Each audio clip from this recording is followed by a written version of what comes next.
Hello friends, स्वागत है आपका स्टडी विद मुशाहिद चैनल में। कैसे हैं आप सभी लोग? आई विश बहुत अच्छे से हों और अच्छे से अपनी पढ़ाई और फैमिली का ध्यान रख रहे हों।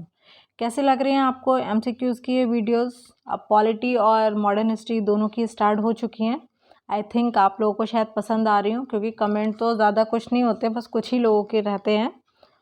तो जो है बताइए आप लोग, और मैं किस किस उसकी जो हूँ मैं स्टार्ट करूँ, ठीक है? आप लोगों को और कौन से सब्जेक्ट या कहाँ किस चीज़ में प्रॉब्लम हो रही है उस क्वेश्चंस को भी आप लोग पूछ सकते हैं। आइए आज को हम देखते हैं क्या मैं आज, देखिए मैं आप लोगों के लिए कितना अच्छा ये लेकर आई हूँ। इसमें है फ्री का बेड और फ्री की ऑक्सीजन। इस समय जो हमारे इंडिया में चीज़ें चल रही हैं कोविड-19 की वजह से, वो तो आप देख ही रहे हैं कि किस तरीके से लोगों को हॉस्पिटल्स में बेड नहीं मिल रहे हैं या ऑक्सीजन में जो है वो दिक्कत हो रही है मिलने में।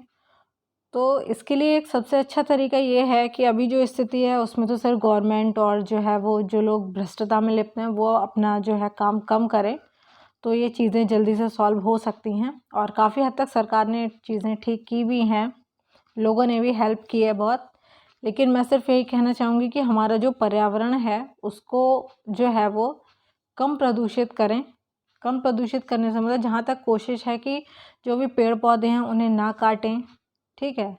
आधुनिकता की चक्कर में जो है वो अपनी चीज़ों को नष्ट ना करें, ठीक? क्योंकि जो नेचुरल चीज़ है, ये जो प्रकृति है, माँ है, और ये हमें सब कुछ फ्री में बहुत अच्छे से दे रही है, लेकिन हम लोग जो है वो इसको ख़राब ही किए जा रहे हैं। तो इसलिए बस आप लोग जो भी पर्यावरण को अच्छा बनाने के लिए कर सकते हैं वो कीजिए, और अच्छा नहीं कर सकते तो कम से कम पर्यावरण को प्रदूषित ना कीजिए, ठीक है? तो अब हम अपना मॉडर्न हिस्ट्री का नेक्स्ट सेशन स्टार्ट करते हैं, ठीक है? ये है फ्रेंड्स, देखिए ब्रिटिश शासन का भारतीय अर्थव्यवस्था पर प्रभाव। क्योंकि भारत जो था सोने की चिड़िया कहा जाता था, ठीक, लेकिन सोनी चिड़िया को किसने लूटा? ब्रिटिशर्स ने लूट लिया। तो यहाँ ये लोग जो आए थे वो भारत को लूटने के ही हिसाब से आए थे, अपने धर्म का प्रचार करने और लूटने के लिए। लेकिन वही है, जब उनको पैसा दिखा, उन्होंने देखा कि आपस में इनमें एकता है ही नहीं, तो जो है उन्होंने फिर अपना शासन करना शुरू कर दिया, ठीक है? तो ब्रिटिश का जो शासन था, भारतीय अर्थव्यवस्था पर क्या प्रभाव पड़ा? हमारे जो गांव थे अंग्रेजों के आने से पहले वो आत्मसंपन्न थे, अपने आप में इतने संपन्न थे कि उन्हें किसी चीज़ की ज़रूरत नहीं थी, ठीक है? वो अपने आप में उनका व्यापार सब कुछ चलता रहता था।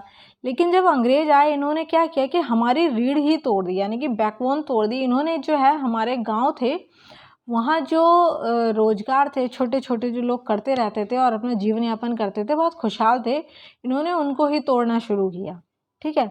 उससे क्या हुआ कि हमारे जो देश की रीढ़ टूट गई। रीढ़, अगर किसी भी इंसान की बैकबोन या रीढ़ टूट जाती है तो वो बैठ नहीं पाता, वो स्टेबल नहीं रह पाता। तो यही क्या हुआ, यही हमारे देश के साथ हुआ। इन्होंने बैकबोन तोड़ दी, यानी कि हमारे गाँव को नष्ट कर दिया, गृह उद्योग, जो हस्त उद्योग थे उन सबको नष्ट कर दिया, ठीक है? इन्होंने यहाँ तक कि खेती भी ये सिर्फ वही कराते थे जिसको ये व्यापार में अपने प्रयोग कर पाएँ, मतलब जिस चीज़ से इन्हें फ़ायदा होता था इन लोगों को, ठीक है? तो इसलिए जो है एक बहुत ही गहरा प्रभाव पड़ा था हमारी अर्थव्यवस्था पर, ठीक है? आइए हम इससे रिलेटेड एमसीक्यूज़ देखते हैं जो बहुत ही ज़्यादा इम्पॉर्टेंट हैं। ये है, शब्द इम्पीरियल प्रेफरेंस का प्रयोग किया जाता था।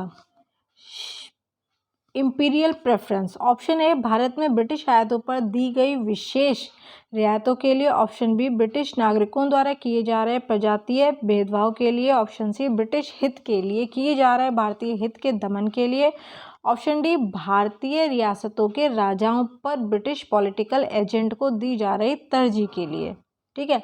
इसका सही आंसर है ऑप्शन ए, भारत में ब्रिटिश आयातों पर दी गई विशेष रियायतों के लिए, ठीक है? तो इम्पीरियल प्रेफरेंस भारत में जो ब्रिटिश आयातों पर दी गई विशेष रियासतों के लिए। इसके शब्द का आयात क्या होता है? आयात जब हम बाहर से, मतलब जो है मान लीजिए हमने हमारे यहाँ चावल की कमी है या गेहूं की कमी है, तो हमने किसी दूसरे देश से अगर अपने यहाँ मंगाया उसको, तो उसे आयात बोलते हैं। और हमने अगर इम्पोर्ट, ठीक है, और अगर हमने दूसरे देश अपने चावल या गेहूं भेजे तो वो एक्सपोर्ट यानी कि निर्यात कहलाते हैं, ठीक है? इसके बारे में मैं कुछ बोलूँगी, उस चीज़ को आप लोग देखिए कि ब्रिटिश काल में जो है वो इम्पीरियल प्रेफरेंस शब्दावली का प्रयोग भारत में ब्रिटिश आयातों पर दी गई जो विशेष रियायतें, ठीक है, उनके लिए किया जाता था। किसके लिए? जो आयात पर विशेष रियायत थी उनके लिए किया जाता था। ठीक, इसके तहत भारत में ब्रिटिश आयातों पर जो है नाम मात्र का शुल्क या बिल्कुल नहीं, मतलब सिर्फ नाम के लिए ही लगता था, जबकि भारत के निर्यातों पर ब्रिटेन में भारी शुल्क लगाया जाता। मतलब हम अगर ब्रिटेन से कुछ आयात करते थे तो उस पर भारी शुल्क लगता था, लेकिन अगर हम ब्रिटेन के लिए कुछ निर्यात कर रहे हैं तो वहाँ क्या है, हम पे बहुत ज़्यादा शुल्क लगाया जाता था। ठीक है, इन लोगों की पॉलिसी देखी थी आपने, कैसी है ये, तभी तो नुकसान हुआ था हम लोगों को बहुत ज़्यादा। ठीक है, नेक्स्ट क्वेश्चन देखते हैं। ब्रिटिश शासन के दौरान भारत में उद्योग का कोई स्वतंत्र विकास नहीं हुआ, इसका कारण था? ऑप्शन ए भारी उद्योग का अभाव, ऑप्शन बी विदेश पूंजी की कमी, ऑप्शन सी प्राकृतिक संसाधनों की कमी, ऑप्शन डी धनिक वर्ग द्वारा भू संपत्ति में निवेश करने को तरजीह दिए जाना। इसका सही आंसर है ऑप्शन ए भारी उद्योगों का अभाव, क्योंकि उस वक्त जो था वो मशीनरी नहीं चली थी। ठीक है, यानी कि ब्रिटिश शासन के दौरान जो है वो भारत में भारी उद्योगों के अभाव के कारण उद्योग का कोई स्वतंत्र विकास नहीं हो सका था।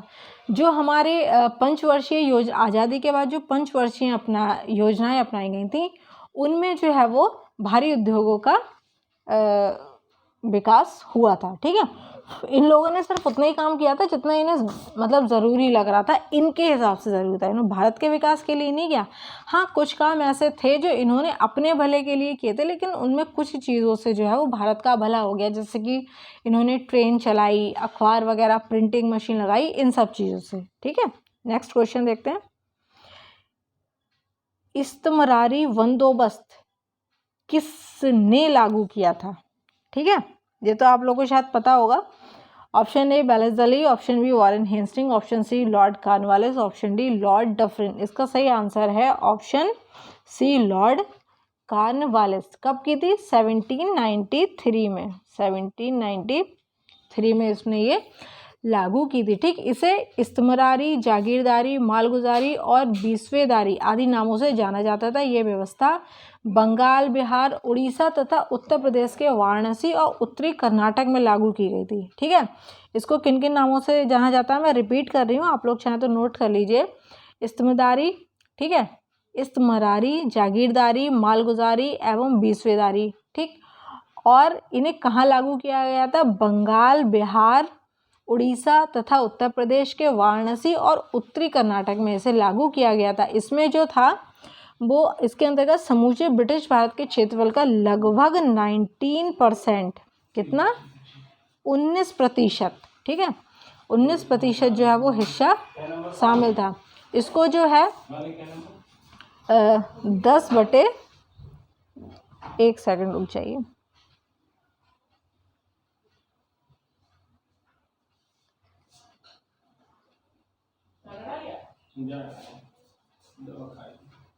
दस बटे 11, यानी कि आपने 11 उत्पन्न किया तो 10 अंग्रेजों को दे दिया और एक किस पे रह गया? किसान पे। इनका ये प्रतिशत था। ठीक है, 19% उसमें था। ठीक, नेक्स्ट क्वेश्चन देखते हैं। स्थायी बंदोबस्त किससे किया गया था? ये बहुत ही इंपॉर्टेंट क्वेश्चन है, क्योंकि अभी आपने देखा कॉर्नवालिस ने किया, कब हुआ, क्या हुआ। ठीक है, तो किससे किया गया था? ऑप्शन ए जमींदारों से, ऑप्शन बी किसानों से, ऑप्शन सी मजदूरों से, ऑप्शन डी व्यापारियों से। इसका सही आंसर है ऑप्शन बी किसानों से किया गया था।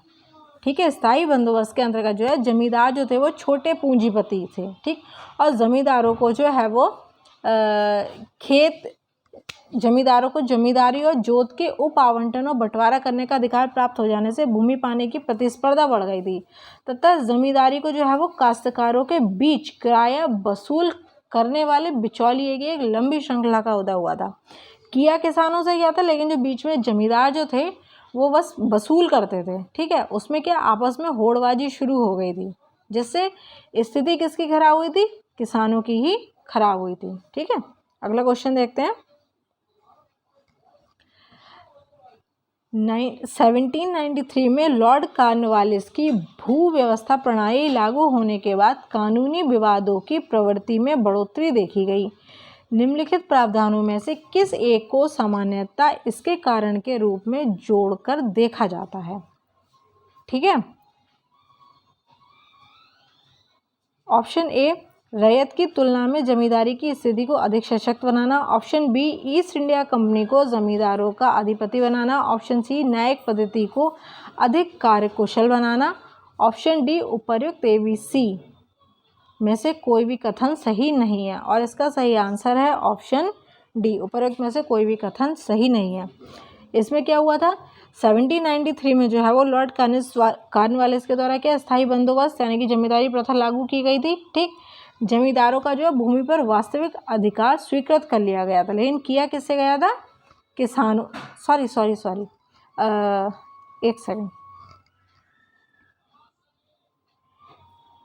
मतलब ये जो है स्थायी बंदोबस्त किससे, जमींदारों से किया गया था। तभी तो जमींदारों, ये मैंने गलत बोल दिया, माफ़ी चाहती हूँ। इसका सही आंसर है जमींदारों से ये की गई थी। ठीक है, तभी तो वहाँ जमींदारों की जो है वो होड़ लग गई थी। तो इसमें क्या किया उन्होंने, जो है वो जमींदारों को एक तरीके से वास्तविक अधिकार मिल गया था।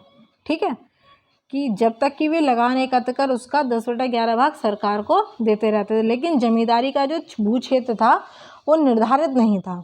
ठीक है, लगान रहित अनुदान भूमि, चारागाह, पर्ती आदि भूमि जो थी निर्धारित न होने के कारण ही कानूनी विवाद उसमें बहुत ज़्यादा बढ़ गए थे। जमींदार एवं कृषक के बीच में अनेक मध्यस्थों के कारण भी जो है वो विधिक वादों की संख्या में बढ़ोतरी हुई थी। ठीक है, तो आप लोग जो है वो लास्ट वाला क्वेश्चन ठीक कर लीजिए, यानी कि स्थायी बंदोबस्त की जो है वो किसके साथ किया गया था, जमींदारों के साथ किया गया था। ठीक है, और इसीलिए जो है ज़मींदारों की होड़ सी लग गई थी, जिस वजह से कानूनी विवाद जो है इसमें ज़्यादा बढ़ गए थे। नेक्स्ट देखते हैं, बिहार में परमानेंट सेटलमेंट लागू करने का कारण क्या था। ऑप्शन ए, ज़मींदारों का ज़मीन पर अधिकार ना रहना। ऑप्शन बी, ज़मींदारों के लिए ज़मीन पर वंश परंपरागत अधिकार को स्वेच्छा से हस्तांतरित करने का अधिकार। ऑप्शन सी, भू राजस्व का राजस्व निर्णय करना। ऑप्शन डी, जमींदारी प्रथा का निर्मूलन। इसका सही आंसर है ऑप्शन बी, जमींदारों के लिए जमीन पर वंश परंपरागत अधिकार को स्वेच्छा से हस्तांतरित करने का अधिकार। ठीक है, लॉर्ड कॉर्नवालिस के समय भू राजस्व व्यवस्था जो थी आरंभ में 10 वर्षीय व्यवस्था के रूप में आई थी। कब आई थी, 1790 में। ठीक है, लागू की गई थी। ठीक, जो कि 1793 ईस्वी को परमानेंट सेटलमेंट के रूप में स्थापित हुई थी, यानी कि जो स्थायी बंदोबस्त है ये 1790 से स्टार्ट हुआ था, लेकिन 1793 में क्या परमानेंट सेटलमेंट के रूप में इसको स्थापित किया गया था। ठीक है, और इस व्यवस्था को जो बिहार में लागू करने का कारण जमींदारों के लिए जमीन पर वंश परंपरागत अधिकार को स्वेच्छा से हस्तांतरित करना तथा मूल कारण कंपनी के लिए भू राजस्व की एक निश्चित राशि तय करना था। ठीक है, अगर कोई प्रॉब्लम हो रही हो तो आप लोग कमेंट करके बताइएगा, मैं इस चीज़ को जो है फिर से आप लोग को समझा दूंगी। ठीक है, नेक्स्ट क्वेश्चन देखते हैं। सर टॉमस मुनरो भू राजस्व बंदोबस्त से संबंध हैं।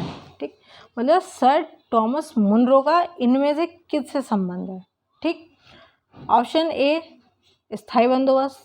ऑप्शन बी, महलवाड़ी बंदोबस्त। ऑप्शन सी, रैयतवाड़ी बंदोबस्त। ऑप्शन डी, उपरोक्त में से कोई नहीं। इसका सही आंसर है ऑप्शन सी, रैयतवाड़ी बंदोबस्त, क्योंकि स्थायी बंदोबस्त से कॉर्नवालिस संबंधित थे। ठीक है, स्थायी भूमि बंदोबस्त या जमींदारी प्रथा जो थी वो अंग्रेजों द्वारा भारत में भू राजस्व वसूली हेतु की गई एक व्यवस्था थी। ठीक, उसी में दूसरी व्यवस्था कौन सी आई, रैयतवाड़ी व्यवस्था आई थी। इसमें क्या था कि अंग्रेजों द्वारा भारत में भू राजस्व की जो वसूली की जाती थी उसके लिए था। ठीक, इसमें क्या हुआ है, इसके जन्मदाता कौन थे, ये थे सर टॉमस मुनरो, यानी कि भू राजस्व बंदोबस्त, इसे रैयतवाड़ी व्यवस्था भी कहते थे। ठीक है, भू राजस्व बंदोबस्त, इसको क्या कहते थे, रैयतवाड़ी व्यवस्था बंदोबस्त। इसको किन्होंने उत्पन्न किया था या कौन लेके आया था, सर टॉमस मुनरो लेकर आए थे, और कैप्टन रीड भी। ठीक है, जिन्होंने सर्वप्रथम इसे कहाँ लागू किया था, तमिलनाडु के वारामहल में। ठीक, बारामहल जिले में इन्होंने इसे सबसे पहले लागू किया। इसमें जो है वो भारत के भू क्षेत्र का 51% हिस्सा था। स्थायी बंदोबस्त में कितना था, 19%। ठीक है, रैयतवाड़ी में कितना था, 51, यानी कि 51 19%। ये सबसे अधिक था, इस चीज़ को ध्यान रखिएगा। ये रैयत स्थायी बंदोबस्त वाला 19% सबसे कम था और 51% ये सबसे अधिक था। अब एक और आएगी जो होगी 21%, जो बीच की थी। ठीक है, तो ध्यान रखिएगा सबसे अधिक किसमें, रैयतवाड़ी बंदोबस्त 51% भारत का भू क्षेत्र अंडर में था। ठीक है, और सबसे कम 19% किसमें, स्थायी बंदोबस्त में। ठीक है, नेक्स्ट क्वेश्चन देखते हैं। दादाभाई नौरोजी द्वारा, हाँ ये बहुत ही इंपॉर्टेंट क्वेश्चन है, दादाभाई नौरोजी द्वारा प्रतिपादित अपवाह सिद्धांत ड्रेन थ्योरी, ठीक है, की सही परिभाषा नीचे के किस कथन में आती है। ऑप्शन ए, देश के संसाधनों का उपयोग ब्रिटेन के हित में किया जा रहा था। ऑप्शन बी, भारत की राष्ट्रीय संपदा का एक भाग या कुल वार्षिक उत्पाद ब्रिटेन को निर्यात कर दिया जाता था, जिसके लिए भारत को कोई वास्तविक प्रतिफल नहीं मिलता था। ऑप्शन सी, साम्राज्यवादी शक्ति के संरक्षण एवं ब्रिटिश उद्योगपतियों को भारत में निवेश के अवसर दिए जाते थे। ऑप्शन डी, भारत में ब्रिटिश शासन का आयात किया जाता था और यह देश को दिन प्रतिदिन अधिकाधिक गरीब बनाया जाता था। ठीक है, इसका सही आंसर क्या है, इसका सही आंसर है ऑप्शन बी। ठीक, भारत की राष्ट्रीय संपदा का एक भाग या कुल वार्षिक उत्पाद ब्रिटेन को निर्यात किया जाता था तथा जिसके लिए भारत को कोई वास्तविक प्रतिफल नहीं मिलता था। इसका मतलब कि भारत का पैसा जो है वो भारत से बाहर जा रहा था। ठीक है, ये दादाभाई नौरोजी ने जो है अपवाह सिद्धांत यानी कि ड्रेन थ्योरी बनाई थी, जिसमें उन्होंने पहली बार ये बताया था कि किस तरीके से अंग्रेज हमारे पैसे को यानी कि हमारे देश के राजस्व को, भारत के पैसे को ब्रिटेन में ले जा रहे हैं। ठीक है, किस तरीके से, सबके सामने, मतलब आंखों में सीधे धूल झोंके। ठीक, इसमें क्या है, ये बहिर्गमन की राष्ट्रवादी परिभाषा का तात्पर्य है कि भारत से धन संपत्ति या माल का इंग्लैंड में हस्तांतरण था, सीधा हस्तांतरण, जिसके बदले में भारत को इसके समतुल्य कोई भी आर्थिक, वाणिज्यिक, मतलब कोई भी फाइनेंशियल, बिजनेस से रिलेटेड या कोई भी फिजिकल हेल्प नहीं मिलती थी भारत से। ठीक है, ठीक, तो इसको जो है वो भारतीय दृष्टिकोण से बहिर्गमन का अर्थ या आयात की तुलना में निर्यात अधिक होना था। ये उन्होंने दिया था दादाभाई नौरोजी ने। इनकी एक बुक भी थी, un British rule in India. ठीक है, नेक्स्ट क्वेश्चन देखते हैं। निम्नलिखित में से कौन भारत में उपनिवेशवाद का एक आर्थिक आलोचक था। ठीक है, ऑप्शन ए दादाभाई, सॉरी ये ऑप्शन दिए हुए हैं, मतलब दादाभाई नौरोजी, जी सुब्रमण्य अय्यर, नंबर 3 आरसी दत्त। नीचे दिए गए कोड का प्रयोग कर सही उत्तर चुनिए। अब इनमें से कौन जो थे, ठीक है, इसमें ऑप्शन ए केवल 1, ऑप्शन बी 1 और 2, ऑप्शन सी 2 और 3, ऑप्शन डी 1, 2, 3। इसका सही आंसर है ऑप्शन डी 1, 2, 3, यानी कि उपर्युक्त सभी। मतलब भारत में उपनिवेशवाद के आर्थिक आलोचक, मतलब भारत से जो पैसा इंग्लैंड जा रहा था उसकी आलोचना किस किसने की। ठीक है, किस किसने की, दादाभाई नौरोजी ने, जी सुब्रमण्यम अय्यर ने और आरसी दत्त ने। इन तीनों ने ही जो है इसको बोला था। ठीक, इसके बारे में मैं कुछ बोलूँगी। 1870 से 1905 तक के बीच जो है वो भारतीय बुद्धिजीवियों ने ब्रिटिश शासन के आर्थिक पहलू को विश्लेषित किया था। ठीक, इसमें इन 3 लोगों का बहुत बड़ा योगदान रहा था। किसका, दादाभाई नौरोजी का, सुब्रमण्यम अय्यर का और आरसी दत्त का। इन्हीं लोगों ने बताया था, ठीक है, कि भारत के आर्थिक विकास के रास्ते में सबसे बड़ी बाधा ये उपनिवेशवाद है, यानी कि जो ये हम पे शासन कर रहे हैं ब्रिटिश, भारत के विकास में सबसे बड़ी बाधा तो ये स्वयं ही है। ठीक है, नेक्स्ट क्वेश्चन देखते हैं। निम्नलिखित में से कौन दादाभाई नौरोजी के उत्सारण सिद्धांत में विश्वास नहीं करता था। मतलब दादाभाई नौरोजी ने जो ड्रेन थ्योरी दी थी, बहिर्गमन का सिद्धांत, कि पैसा भारत का बाहर कैसे जा रहा है, ठीक है, उसमें मतलब जो है वो किसने इस पर विश्वास नहीं किया था। Option A Bal Gangadhar Tilak, option B RC Dutt, option C MG Ranade, option D sir Syed Ahmad Khan. इसका सही आंसर है option D sir Syed Ahmad Khan. Sir Syed Ahmad Khan जो थे वो ब्रिटिश शासन के प्रति बहुत ही वफादार थे और ये मुस्लिम समाज के विकास में जो है वो भारत में अंग्ल सत्ता में बने रहना ही मतलब संभव मानते थे। ठीक है, इनको ये लगता था कि अंग्रेज जो हैं वो इनका भला कर जाएंगे, इसलिए जो है दादा भाई नौरोजी ने जो ड्रोन थ्योरी दी थी उसमें इनको विश्वास नहीं था। किनको? सर सैयद अहमद खां को। ठीक है। Poverty and un British rule in India, अभी मैंने इस बुक का नाम बताया, आप लोग कमेंट करके बता सकते हैं ये किसने लिखी है। ठीक है, ये पुस्तक किसने लिखी है? ऑप्शन ए अमृत कुमार सेन ने, ऑप्शन बी रमेश चंद्र दत्त ने, ऑप्शन सी गोपाल कृष्ण गोखले और ऑप्शन डी दादा भाई नौरोजी। इसका सही आंसर क्या है? ऑप्शन डी दादा भाई नौरोजी। ठीक है। किसने ये विचार किया था कि भारत में ब्रिटिश आर्थिक नीति घिनौनी है? ठीक है, ब्रिटिश आर्थिक नीति घिनौनी। Option A B G Tilak, option B Dadabhai Naoroji, option C Karl Marx, option D Adam Smith. इसका सही आंसर क्या है? Option C Karl Marx. ठीक है। कार्ल मार्क्स ने ये विचार दिया था कि ब्रिटिश आर्थिक नीति जो है वो बहुत ही ज़्यादा घिनौनी है। अंग्रेजी हस्तक्षेप से सूत काटने वाला तो लंकाशायर में रहता है। ठीक है, तो इस चीज़ को जो है आप लोग देखिएगा। ठीक,